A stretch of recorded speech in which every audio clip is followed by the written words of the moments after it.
Fala pessoal, beleza pura? Fabrício Dutra com vocês aqui nos Pedagógicos. Estamos entrando agora no capítulo de reescritura, de reescrita, presente em qualquer edital de qualquer prova. Não dá para correr do assunto, tem que encarar esse assunto. Por quê? Reescrita é a mesma coisa que paráfrase. Você já viu as pessoas falando assim, parafraseando Belo, né? Não esqueço aquela época da escola em que você matava a aula para me ver jogando bola. Eu não estou parafraseando o Belo. Eu estou citando o Belo. Parafrasear é escrever uma informação mantendo o sentido, mas com novas palavras. Então, para eu parafrasear alguém, eu preciso reescrever com novas palavras. Se eu simplesmente reproduzo o discurso, eu não estou parafraseando. Mas muita gente fala assim, né? Parafraseando o Drummond, aí jogam a frase do Drummond. Isso não é parafrasear. Para começar, paráfrase é reescrever com novos elementos lexicais. E como isso cai em prova? Simples. A banca pega do texto um trecho e propõe uma reescrita para ele. Essa reescrita precisa manter a correção, precisa manter o sentido. Muitas vezes a banca fala só de manter a correção, nesse caso ela admitiria uma mudança de sentido. E a banca também coloca coerência, eu tenho que falar com vocês sobre isso. Vamos para a tela, por gentileza. Correção, sentido e coerência. Correção, sentido e coerência. Esses três pilares vão determinar as questões de reescrita. A gente tem que saber fazer questão de reescrita. Quando a banca fala de correção, família, ela está falando de regra. Ela está falando das regras gramaticais. Ou seja, crase, pontuação, concordância, regência, o emprego correto de um pronome relativo e por aí vai. Na tela, quando ela fala de sentido, ela fala de manutenção do mesmo sentido, ou seja, você vai ter que reescrever mantendo exatamente o mesmo sentido, beleza? Para manter o sentido, a frase tem que, no mínimo, estar correta, isso aí você tem que saber. Quando ela fala de coerência, ela fala de quê? Na tela. Coerência não é manutenção de sentido, coerência, família, é fazer sentido. Como assim? Eu pego uma frase que diz o seguinte: o professor mal chegou e foi admirado. Você imagina o cara chegando e todo mundo admirando. Quando eu troco o verbo admirado pelo verbo aplaudido, olha como é que fica a frase. Mal chegou, o professor foi aplaudido.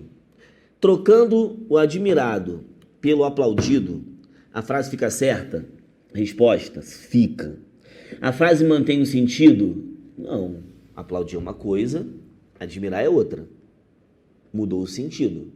Admirar pode ser com os olhos, pode ser com palavras, pode ser no pensamento. E aplaudir é uma ação que você pratica fisicamente. E aí, trocar aplaudir por admirar, trocar admirar por aplaudir mantém o sentido? Não, mas mantém a coerência. Por quê? Admirar o cara é ter uma atitude positiva em relação a ele. Se eu troco admirar por aplaudir, eu continuo tendo uma ação positiva em relação a ele, de quem gosta da pessoa. Então é uma troca que mantém a coerência textual. O texto não fica incoerente. A grande lógica da coerência, família, é o texto na tela, por favor. É o texto fazer sentido. Não precisa ser o mesmo sentido. O texto ele tem que fazer sentido. Ah, então isso que é coerência, é isso que é coerência. Beleza? Agora olha que bacana. Paráfrase é a reescrita de um texto sem alterar o sentido. Como cai? A banca pega um trecho X e propõe a reescrita Y. E ela fala, mantém a correção e mantém o sentido. Qual é o erro do jovem? O erro do jovem é ser ansioso. E ele fica lendo um pedacinho do novo trecho e um pedacinho do antigo texto, no texto original, para ver se está batendo. Lê o pedaço de um, lê o pedaço do outro, lê o pedaço do um, lê o pedaço do outro. Isso é um pecado que você comete na hora de ler um texto, porque quem lê pedaço de texto não está lendo porra nenhuma. Quem lê pedacinho de texto está lendo pedacinho de texto. Olha a minha recomendação na tela. é que você leia o texto novo, esquece por enquanto o texto antigo. Nesse texto novo, você primeiro vê se a correção gramatical está sendo respeitada. A correção está ok, agora sim eu vou comparar os dois para ver se o sentido bate. Por quê? Quando você fica lendo um pedacinho de um texto, um pedacinho de outro, indo de um para o outro, você tem chance, cara, de não verificar, de não encontrar um erro. Pô, tu tá lendo um pedaço de texto, tem chance de você não ver um erro. Uma vírgula mal colocada, uma regência mal empregada. Então, esquece o texto original, lê o texto novo e julga esse texto novo. O julgamento que você fizer desse texto novo, de correção, a frase é certa, a frase é errada, aí sim você pode partir para a comparação com o texto original. Mas não faça isso sem passar o pente fino, sem passar o raio-x no texto novo. Tá tranquilo ou não tá, irmãozão? Na tela. Então isso é paráfrase. Reescrever um texto. Beleza? Show?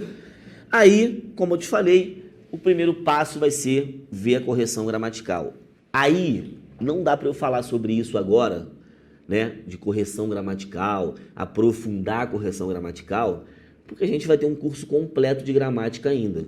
Então, pensa, se eu estou levando em conta que você está começando um trabalho, você não viu ainda a aula de crase, a aula de vírgula, mas não tem problema não. Na hora de fazer os exercícios, eu vou comentar os erros, vou antecipar o comentário.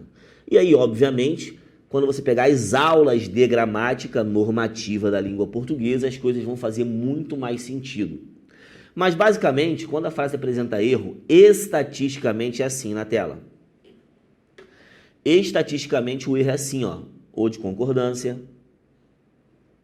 ou de pontuação, ou de regência / crase, ou de colocação pronominal, né?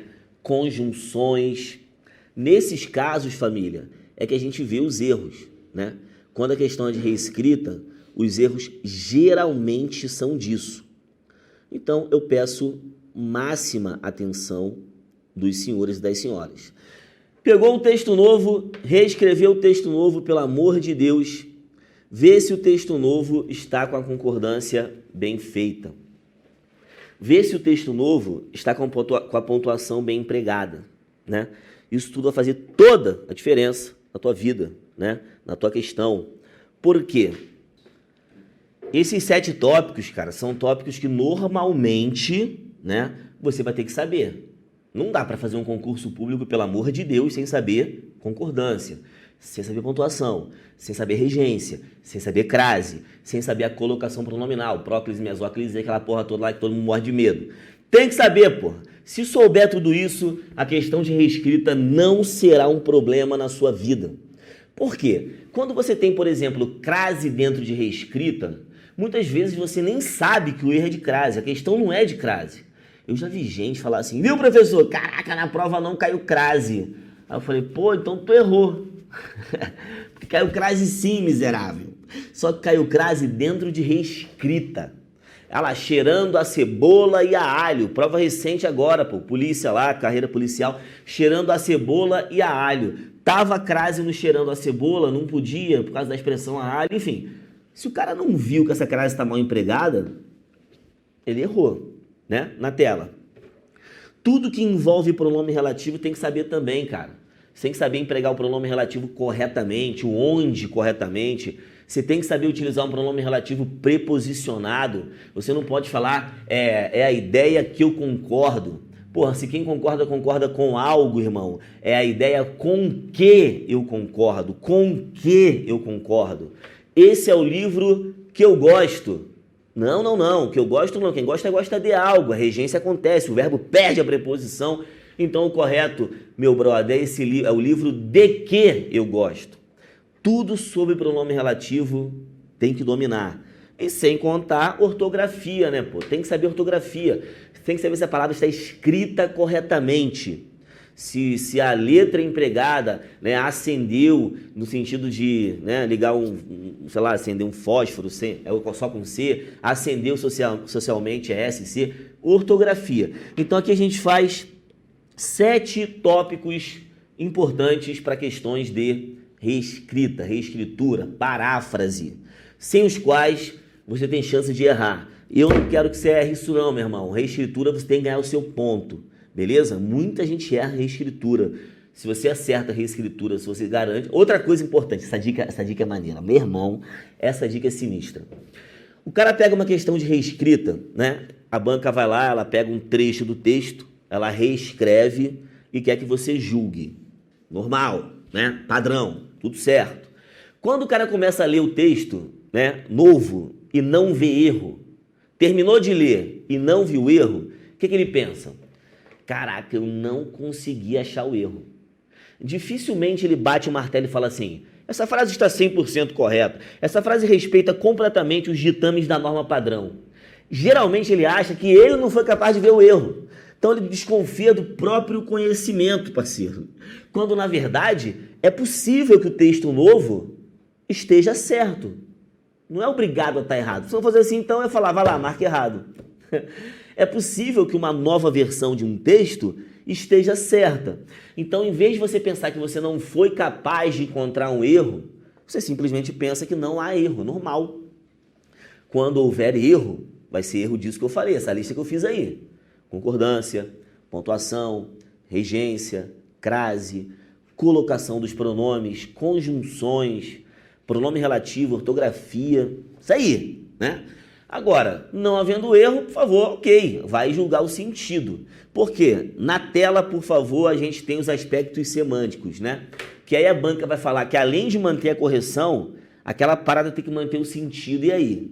Como é que eu vou saber se mantém o sentido ou se não mantém o sentido? Apenas com interpretação, que é o nosso módulo atual. A gente está falando de interpretação de texto.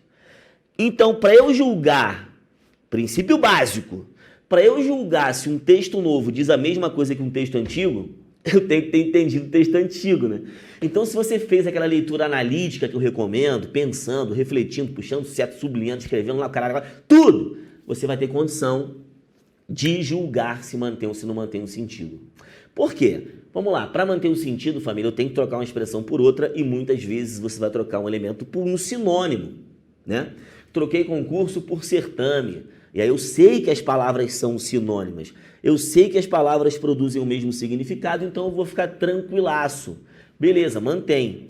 Olha o 2, o tópico 2, nominalizações. O que é nominalização? É você pegar, buscar a felicidade é fundamental. E eu reescrevo, a busca da felicidade é fundamental. Joga comigo aqui. Buscar a felicidade, verbo. A busca da felicidade, nome. O a é artigo, busca é substantivo. Então, nominalização é pegar uma estrutura verbal e transformá-la em nominal. Você mantém o sentido. Comparar a casa, a compra da casa. Combater a corrupção, sem crase. O combate à corrupção, com crase. Porque todos os complementos nominais precisam ser preposicionados. Os verbais não, pô. Existe objeto direto, ou seja, existe complemento verbal que não tem preposição, nominal não. Foda isso, né, na tela. Hipônimos e hiperônimos. Professor, pelo amor de Deus, fala português comigo. Então, o que é hipônimo e hiperônimo? Hipônimo é um termo específico, hiperônimo é um termo genérico. Até aí eu não entendi nada, professor. Explica esse bagulho melhor. Explico, claro. Imagina a palavra maçã e a palavra fruta. Maçã gênero, maçã espécie, fruta gênero. Imagina a palavra professor e a palavra profissão, né? Imagina talher, imagina garfo com talher. Talher é gênero, garfo é espécie. Imagina latrocínio e crime. Então crime é um gênero, latrocínio é espécie. Hiperônimo, hiper, algo grande, hipermercado, é pequeno, não é grande, é grandão, hipermercado.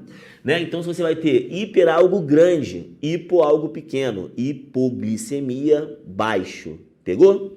Então, o hiperônimo é o termo superior, o termo genérico, o termo que está por cima. Você vai ter crime e vários tipos, né? Latrocínio, sequestro, assalto à mão armada, 5-7, 5-5, né? Aí, eu posso trocar palavras pelos seus hiperônimos. Eu posso trocar palavras pelos seus genéricos. Eu posso trocar dentro de um texto leão por felino. Não tem nenhum problema quanto a isso. Na tela. Conectivo. Qual a importância do conectivo? Porra, qual a importância, irmão? Total. Eu vou trocar um conectivo por outro e eles vão ter que manter o mesmo sentido. Se eu troco, por exemplo, o porquê pelo de maneira que, é possível que a frase fique certa. Porém, o porquê tem natureza causal e o de maneira que tem natureza de consequência. Então é normal você trocar um conectivo por outro e isso produzir uma mudança no sentido, ou então a frase ficar errada. Beleza? Os conectivos, para serem substituíveis, eles precisam ser do mesmo grupo semântico. Ou seja, para manter sentido, meu brother, só posso trocar um adversativo por outro adversativo. Só posso trocar um conclusivo por outro conclusivo. Beleza? Tudo que é facultativo cai. Isso aí eu falo muito nas aulas. Por que tudo que é facultativo cai? Porque a própria palavra facultativo já significa opcional. Se você pode colocar a maioria dos alunos passou e a maioria dos alunos passaram e a gramática garante que isso mantém um sentido, em reescrita você pode ter isso caindo, né? Você pode ter uma regência facultativa de um verbo. O verbo atender, eu atendi o aluno, eu atendi ao aluno. A banca pode reescrever tirando a preposição, ela é facultativa. A banca pode reescrever tirando uma vírgula, se ela for facultativa. Então, tudo o que é facultativo cai. Pontuação. Pontuação é o seguinte, vírgula, ou então uso, né, ou retirada da vírgula, pode mexer no sentido da frase, né, cara? Se eu tenho uma oração lá explicativa e tiro a vírgula, ela passa a ser restritiva. E isso muda o sentido, mexe no sentido.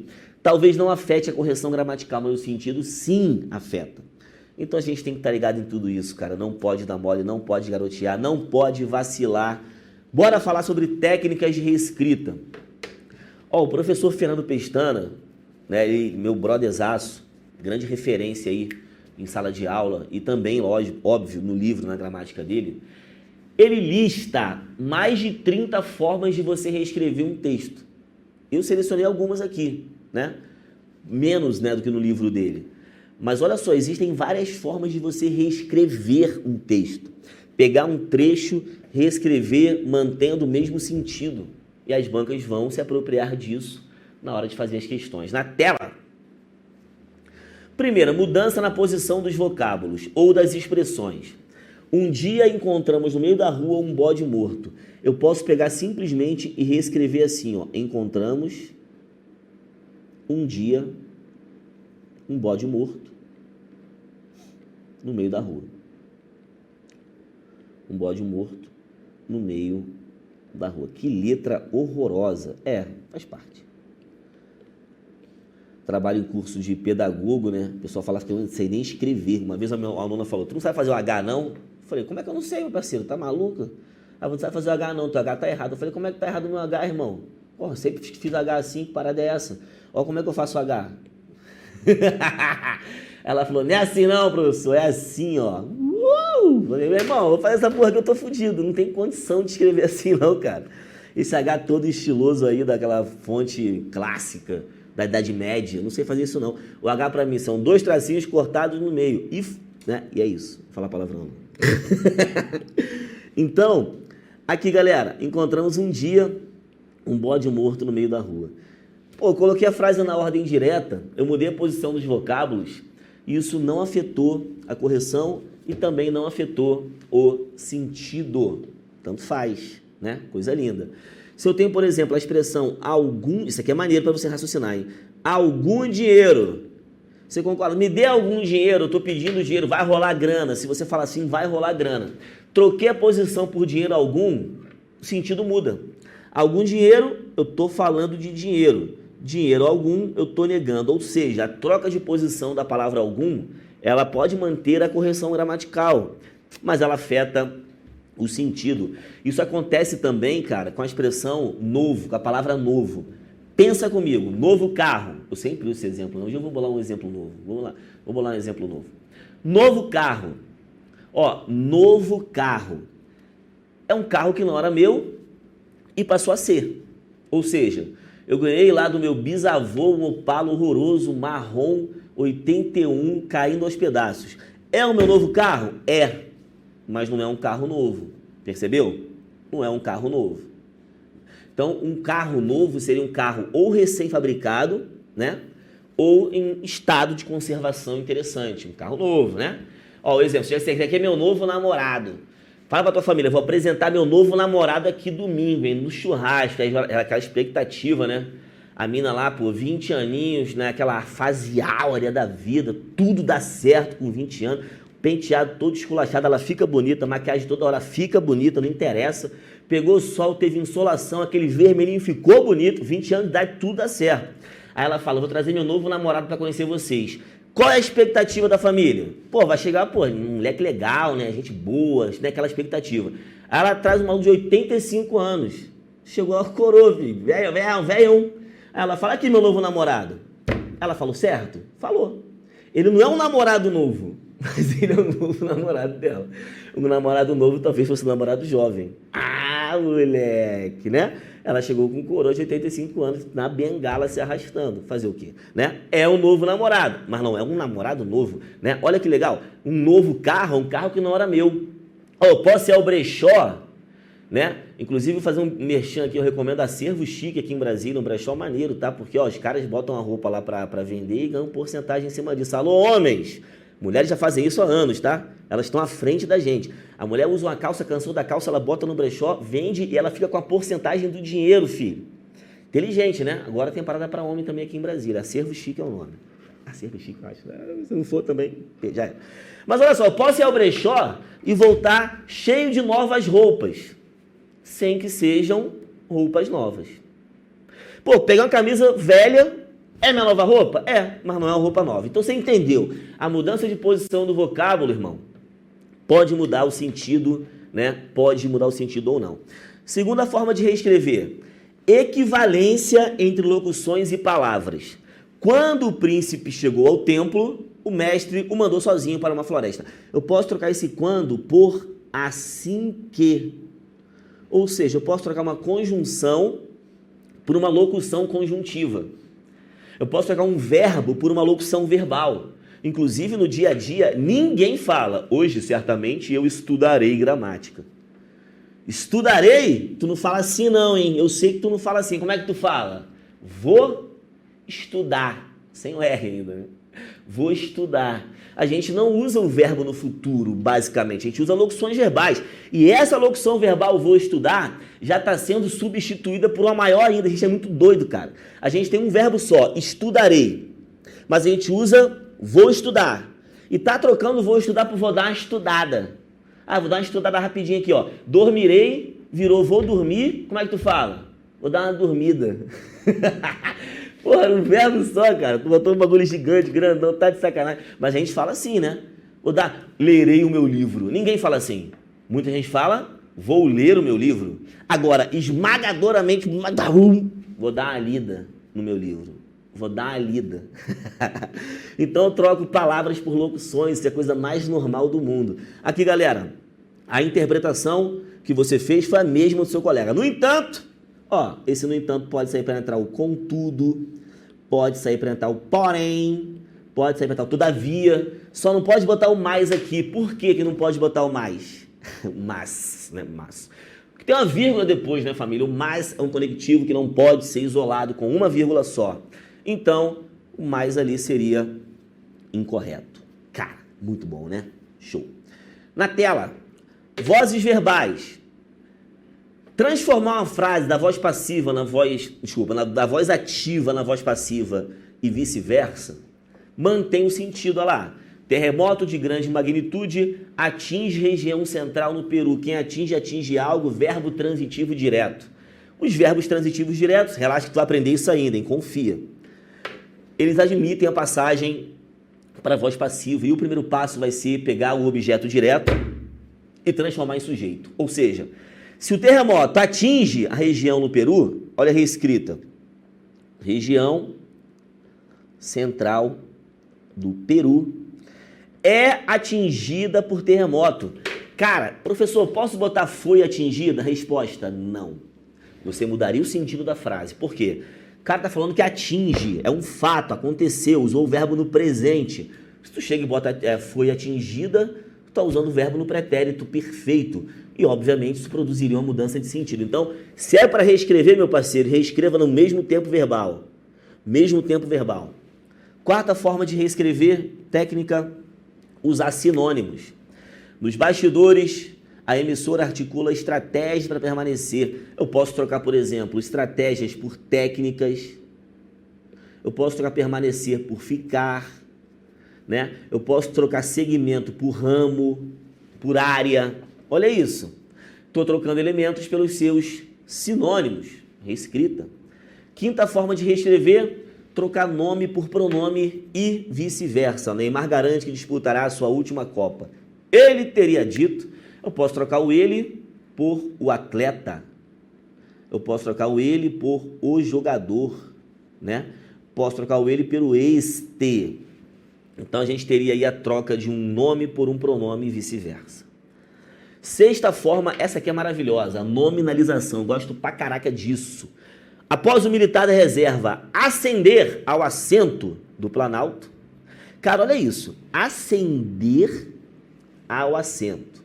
Após o militar da reserva ascender ao assento, eu posso trocar isso aqui por após a ascensão do militar. Olha isso. Eu posso trocar o ascender pela ascensão, após a ascensão do militar. Percebeu? É uma troca que mantém o sentido. Troquei um verbo por um nome. Normal. Beleza? No andamento do mandato. Eu posso trocar pelo no andar do mandato. No decorrer do mandato. Então, eu vou reescrever mantendo o sentido. Sétima técnica, transformar uma oração reduzida em desenvolvida. Reduzida quando a oração não tem conjunção, tá? Ela vai aparecer de três formas na tua frente. No infinitivo, reduzida de infinitivo. No gerúndio, reduzida de gerúndio. E participe, reduzida de participe. Cara, parece fácil, né? Terminando o contrato, o jogador vai entrar na justiça contra o Galo. Cara, terminando o contrato, eu posso reescrever assim, ó. Quando terminar o contrato. O terminando não tem conjunção. O verbo está no gerúndio. Então, uma oração reduzida de gerúndio. Agora, eu posso reescrever quando terminar o contrato. Ele se calou para estabelecer a paz. É melhor ter paz do que razão. Basicamente assim, né? Ele se calou para estabelecer a paz. Eu posso reescrever assim, ó, para estabelecer. Reduzida de infinitivo. Eu posso reescrever, ele se calou para que se estabelecesse a paz. Para quê? Para que usou uma locução conjuntiva. Oitava forma de reescrever é a troca entre pronomes relativos. Olha que coisa maravilhosa.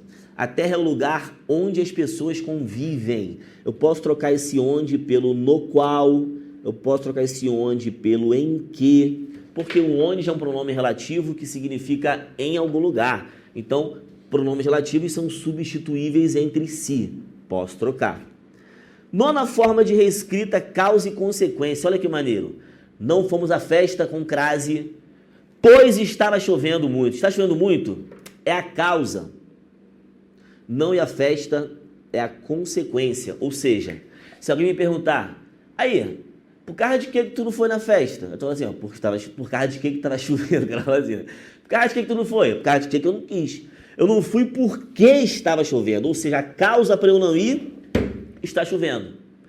Eu posso reescrever essa oração invertendo essa relação. Eu posso botar assim, olha para a tela, por favor. A causa primeiro, tá? Estava chovendo muito, de maneira que não fomos à festa. De maneira que não fomos à festa. Eu botei agora a consequência como a oração subordinada e eu trouxe a ideia de causa para a oração principal. Eu posso botar, estava chovendo tanto que não fomos à festa. Esse tanto que, tão que, tal que, consequência. Pegou? Reescrevi, mantive o sentido. Décima forma de reescrever. Antônimo com negação. Olha lá.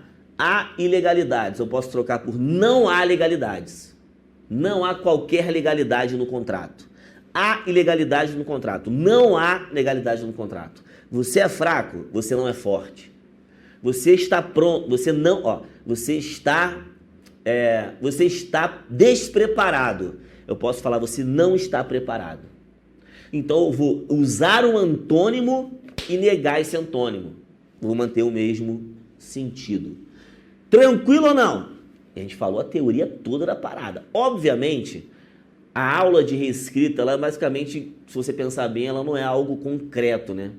Aprendi reescrita. Não, tu aprendeu gramática e vai achar erro. Você aprendeu a reconhecer o texto, interpretar, você vai achar as mudanças de sentido. Mas na hora de fazer exercício, eu garanto, muita coisa vai clarear na sua cabeça e você vai se garantir nesse tipo de questão. Já voltamos com as questões.